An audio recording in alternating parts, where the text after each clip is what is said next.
बिस्मिल्लाहिर्रहमानिर्रहीम। अस्सलामुअलैकुम। Crime bulletin के साथ मैं हूँ सुंदस खान। शामिल करते हैं हेडलाइंस। मुतनदास बॉर्डन मार्केट मेमन मस्जिद के सामने बिल्डिंग में आग लग गई। बिल्डिंग के चौथे फ्लोर पर गोदाम था। फाइबर ग्रेड इत्तला मिलते ही पहुंच गई। बिल्डिंग के नीचे मौजूद इलेक्ट्रिक का दफातर भी मौजूद था।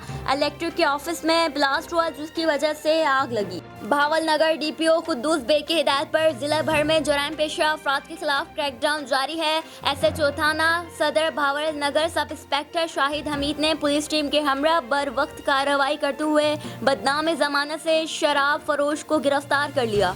58 लीटर शराब और शराब कशीदा आलात भी बरामद कर लिए गए। मुल्जिमान के खिलाफ मुकदमा दर्ज, तफ्तीश जारी।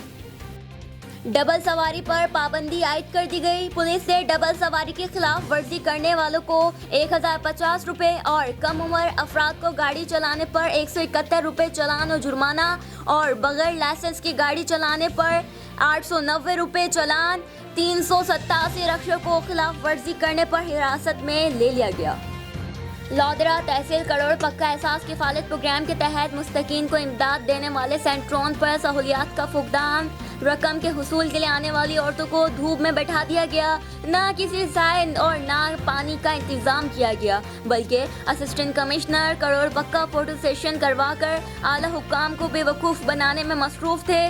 जबकि औरतों ने इंतजामिया की बेहिसी पर सख्त एहतिजाज करते हुए आला हुक्काम से मुतालबा किया है कि इस मुसीबत की घड़ी में उनके साथ होने वाली ज्यादती का जल्द अजाला किया जाए। फिल वक्त इतना ही। मजीद खबरों और अपडेट्स के लिए विजिट कीजिए हमारी वेबसाइट csnlive.tv। इसके अलावा हम फेसबुक और ट्विटर पर भी ज्वाइन कर सकते हैं। देखते रहिए CSN।